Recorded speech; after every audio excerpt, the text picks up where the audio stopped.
यह कहानी है एक गांव की, जहां हर अमावस की रात कुछ ऐसा होता था जो किसी को समझ नहीं आता था।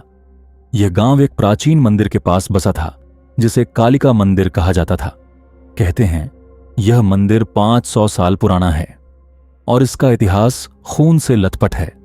गांव का नाम था मालिनपुर। यह गांव घने जंगलों के बीच बसा था और यहां लोग सूरज ढलने से पहले अपने घरों में बंद हो जाते थे। कारण था हर अमावस की रात को सुनाई देने वाली अजीबोगरीब आवाजें। इन आवाजों में महिलाओं की चीखें, बच्चों की हंसी और कभी कभी किसी के रोने की आवाजें आती थीं। गांव के बुजुर्गों का कहना था कि यह सब कालिका मंदिर के कारण होता है। यह मंदिर किसी समय पर एक बलिस्थल था, जहां हर अमावस की रात पर इंसानों की बलि दी जाती थी। कहते हैं इस मंदिर की मूर्ति के नीचे एक रहस्यमय गुफा है, जहां आज भी बलि दिए गए लोगों की आत्माएं भटकती हैं। कहानी का मुख्य पात्र है विक्रम, जो एक इतिहासकार है। उसे ऐसे रहस्यमय स्थानों की कहानियां लिखने का शौक है। विक्रम ने मालिनपुर गांव के बारे में सुना और उसने वहां जाने का फैसला किया। विक्रम गांव पहुंचा और वहां के सरपंच रामदास से मिला। रामदास ने उसे गांव के इतिहास के बारे में बताया। उन्होंने कहा, बेटा, यहां जो भी कालिका मंदिर के पास गया वह कभी वापस नहीं लौटा। यह मंदिर शापित है, वहां जाओगे तो अपनी मौत को न्योता दोगे। लेकिन विक्रम ने उनकी बात को अनसुना कर दिया। उसे सच्चाई जाननी थी। अमावस की रात थी। विक्रम अपनी टॉर्च और कैमरा लेकर मंदिर की ओर बढ़ा। रास्ता घना और सुनसान था। जैसे ही वह मंदिर पहुंचा, उसे वहां की मूर्ति के पास कुछ अजीब निशान दिखे। यह निशान किसी प्राचीन भाषा में लिखे हुए थे। उसने जैसे ही मूर्ति को छुआ, उसे लगा जैसे जमीन हिल रही हो। तभी मंदिर के फर्श पर एक दरार खुल गई और विक्रम नीचे गिर गया। वह एक गुफा में था।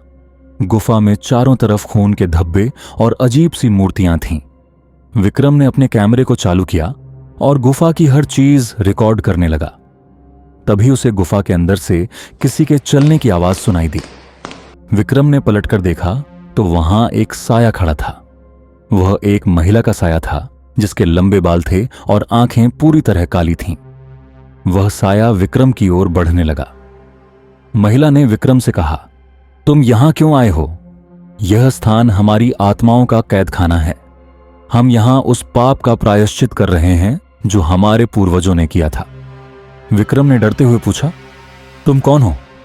महिला ने जवाब दिया, मैं उसी बलि की पहली शिकार हूं जो यहां दी गई थी। हर अमावस की रात हम अपने दर्द को महसूस करते हैं, लेकिन तुमने यहां आकर हमें छेड़ा है। अब तुम इस शापित जगह का हिस्सा बनोगे। विक्रम ने गुफा में आगे बढ़ते हुए देखा कि वहां एक पुराना ग्रंथ रखा था। उस ग्रंथ में लिखा था कि यह मंदिर राजा वीरेंद्र सिंह ने बनवाया था। राजा ने अपनी शक्ति को बढ़ाने के लिए हर अमावस पर इंसानों की बलि देना शुरू किया था। लेकिन जब यह मंदिर पूरा हुआ तो देवी ने स्वयं प्रकट होकर राजा को शाप दिया कि यह स्थान हमेशा अशांत रहेगा। विक्रम ने ग्रंथ के अनुसार गुफा से बाहर निकलने का रास्ता ढूंढा। उसने गुफा के अंत में एक दरवाजा देखा। जैसे ही उसने दरवाजे को खोला, एक तेज चीख सुनाई दी और सैकड़ों परछाइयां उस पर टूट पड़ीं। गांव वाले अगली सुबह मंदिर के पास पहुंचे तो विक्रम का कैमरा वहां पड़ा मिला, लेकिन विक्रम का कोई निशान नहीं था। गुफा के अंदर जब विक्रम सैकड़ों परछाइयों से घिर गया तो उसे लगा कि यह उसकी आखिरी रात होगी। लेकिन तभी उसे याद आया कि ग्रंथ में कुछ और भी लिखा था। उसने तेजी से ग्रंथ उठाया और उसमें एक पंक्ति पढ़ी, मुक्ति का द्वार केवल बलि के चक्र को तोड़ने से खुलेगा। विक्रम समझ गया कि उसे उन आत्माओं को इस शाप से आजाद करना होगा। उसने गुफा का हर कोना खोजना शुरू किया, यह सोचते हुए कि बलि का चक्र तोड़ने का मतलब क्या हो सकता है। तभी उसे गुफा के बीचों बीच एक पत्थर की वेदी दिखी, जहां खून के सूखे धब्बे थे। यह वही स्थान था जहां बलि दी जाती थी। जैसे ही वह वेदी के पास पहुंचा, गुफा की दीवारों पर अचानक प्राचीन चित्र उभरने लगे। इन चित्रों में दिखाया गया था कि राजा वीरेंद्र सिंह ने कैसे निर्दोष लोगों की बलि देकर अपनी शक्ति बढ़ाई थी। विक्रम ने देखा कि देवी कालिका का चित्र भी दीवार पर उभरा, जिसमें वह राजा को शाप दे रही थीं। चित्र में एक और रहस्य छिपा था। दीवार पर एक मंत्र लिखा था। यह मंत्र आत्माओं को मुक्ति दिलाने के लिए था, लेकिन इसे पढ़ने के लिए बलि का रक्त चाहिए था। विक्रम ने अपनी जेब में रखे चाकू को निकाला और अपने हाथ पर एक छोटा घाव किया। उसने खून को वेदी पर टपकाया और मंत्र पढ़ने लगा। मंत्र पूरा होते ही गुफा में जोर की गड़गड़ाहट हुई। वे सारी परछाइयां जो अब तक विक्रम के चारों ओर घूम रही थीं, एक भयानक आवाज के साथ चिल्लाने लगीं। एक साया जो सबसे बड़ा और डरावना था, विक्रम के सामने प्रकट हुआ।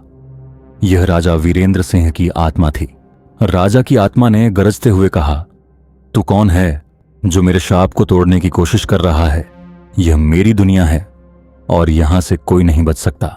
विक्रम ने हिम्मत दिखाते हुए जवाब दिया, मैं यहां इन निर्दोष आत्माओं को मुक्त करने आया हूं।